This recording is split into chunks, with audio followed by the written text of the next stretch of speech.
देखिए, वो तो पार्टी ने दूसरे कैंडिडेट को उतारा है और वहाँ से पार्टी के राष्ट्रीय अध्यक्ष जी का लेटर आ गया, तो जाहिर सी बात है हमारा पेपर तो निरस्त हो गई, सिंबल निरस्त हुआ है, पेपर निरस्त नहीं। अब क्या स्ट्रेटजी होगी सांसद जी आगे? देखिए, समाजवादी पार्टी का मैं कार्यकर्ता हूँ, कार्य करता रहा। मजबूरी सिर्फ यह है कि मैं मुरादाबाद में चुनाव प्रचार नहीं कर सकता।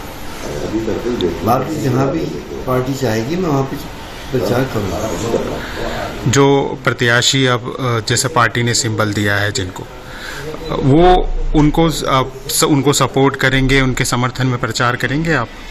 नहीं, मैंने कहा नहीं, मैं प्रचार नहीं कर सकता, मेरी मजबूरी है।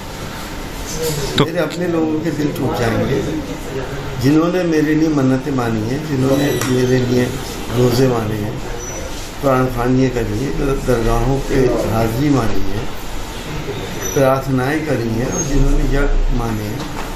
अगर मैं ऐसा करूँगा तो उनके दिल टूट जाएंगे। तो क्या लगता है इस पूरी जो रामपुर में भी इसी तरीके से हुआ है, रामपुर में भी 2 प्रत्याशी द्वारा नामांकन अभी किया है, स्कूटनी वहाँ चल रही है, तो क्या कहना चाहेंगे इस पर? अब नामांकन करा है, अब ये तो उन्होंने तो इंडिपेंडेंट नामांकन करा है, पार्टी ने जिसको उतारा है वो तो प्रत्याशी पार्टी का भी नहीं। तो क्या इसमें दूसरी तरीके से आजम खां साहब का भी नाम आ रहा है यहाँ पे कि जैसे कि मीडिया रिपोर्ट्स में कहा जा रहा है कि आजम खां साहब भी रुष्ट थे, जिस वजह से ये सब किया गया है, उनके सब बातचीत का असर है? देखिए, मीडिया रिपोर्ट्स में कंफर्म कुछ भी नहीं है कि आजम खां साहब को खुश करने के लिए यहाँ पर मुरादाबाद में उनकी कैंडिडेट को भेज दिया गया, लेकिन कंफर्म नहीं है, इसलिए हम क्या कह सकते हैं इसके बारे में।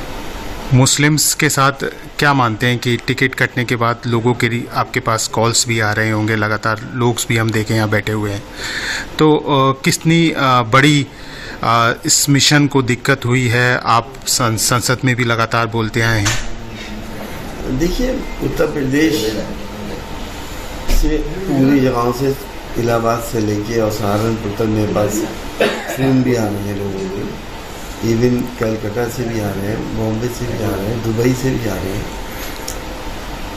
लोगों को धक्का पहुंचा है।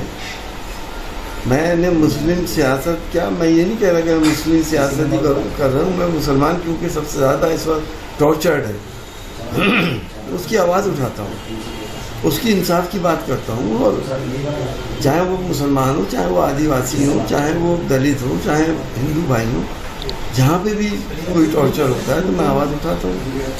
वो मैं उठाता रहूँगा, आप लोगों के माध्यम से उठाता रहूँगा, सिर्फ पार्लियामेंट ही थोड़ी कोई प्लेटफॉर्म है।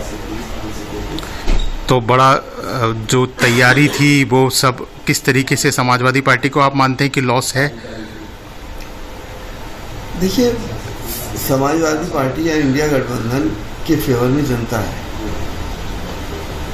और हमें उम्मीद है कि जनता बीजेपी को हराएगी। समाजवादी पार्टी के आपने कहा कि कार्यकर्ता हैं, अब आप पुराने कार्यकर्ता हैं, तो प्रत्याशी को क्या कहते हैं कि कितने प्रतिशत समर्थन मिलने का जो लोग आ रहे हैं, कितने प्रतिशत समर्थन उनको रहेगा और किस तरीके से पूरी चुनाव रहने वाला है, क्या स्ट्रेटजी रखनी चाहिए? चूँकि आप कार्यकर्ता हैं समाजवादी पार्टी के, आप बता रहे हैं।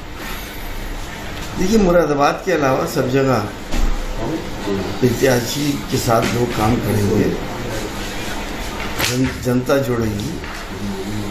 मुझे पूरी उम्मीद है कि गठबंधन की जीत होगी। और रामपुर को लेके क्या कहेंगे? सेटल हो जाएंगे वहाँ के इश्यूज भी। वहाँ पे पार्टी ने सिंबल किसी मौलाना को दिया है, वही पार्टी के प्रत्याशी भी रहेंगे। आसिम रजा साहब ने भी वहाँ नॉमिनेशन किया है, समाजवादी पार्टी ही लिखा हुआ है अभी तक लिस्ट में, उनके नाम के आगे भी, और मोहिबुल्लाह नदवी जो है उनके नाम के आगे भी समाजवादी पार्टी ही लिखा हुआ है, जो प्रशासन ने लिस्ट जारी की। सिंबल जिसके पास होता है वो प्रत्याशी होता है उस पार्टी का। सारे थोड़ी लिख सकते हैं इस बात को। तो बड़ी सिंबल अगर वहाँ पे मौलाना के पास है तो वही प्रत्याशी। कितनी बड़ी बाहरी प्रत्याशी की भी एक बात निकल के आ रही है यहाँ पर, तो बाहरी प्रत्याशी का भी, चूँकि मौलाना भी बाहरी प्रत्याशी ही है, हालांकि वो कहते हैं कि वो स्वार के आसपास के कहीं के रहने वाले हैं, तो कितना बड़ा अंतर इस पे पड़ेगा? देखिए, वो तो उस कॉन्स्टिट्यूंसी के हैं, लेकिन आज के दौर में बाहर से आया हुआ थोपा हुआ प्रत्याशी कोई पसंद नहीं करता। वोटिंग परसेंटेज पर असर पड़ जाता है। चाहे वो मुरादाबाद हो, मुरादाबाद में इस दर्द को बहुत झेला है। जब भी बाहरी प्रत्याशी आया, जीत के चला गया, उसके बाद मुरादाबाद को भूल गया। मुरादाबाद के रहने वाले को तो इंसान हर वक्त पकड़ सकता है। बाहरी प्रत्याशी यहाँ पे लोग पसंद नहीं करते। हमारे साथ भी एक बाहरी प्रत्याशी ने साजिश रची और एक दूसरी बाहरी प्रत्याशी को यहाँ पे लाके खड़ा करा दिया। सांसद जी, क्या आपके पास भी कोई पत्र उसके बाद भी आया था, समय निकलने के बाद 3 बजे के बाद समाजवादी पार्टी की तरफ से? जैसे बहुत सारी मीडिया रिपोर्ट्स हैं, उसमें कहा जा रहा है कि एक पत्र आपके पास आया था जिसको आप लेके पहुंचे भी थे, आपके कुछ कार्यकर्ता, और वहां पे जिलाधिकारी द्वारा समय निकलने की बात कही गई थी। देखिए, अखिलेश यादव जी ने पत्र भेजा था, लेकिन हमारे यहाँ के एक, वही मैं कहूँगा, बाहर के कार्यकर्ता विधायक ने उनकी टीम को कैप्चर कर लिया और वक्त निकलवा दिया। वक्त से वो मुझे नहीं मिल सका। पत्र कितनी देर बाद मिला समय निकलने के? 3:02 में।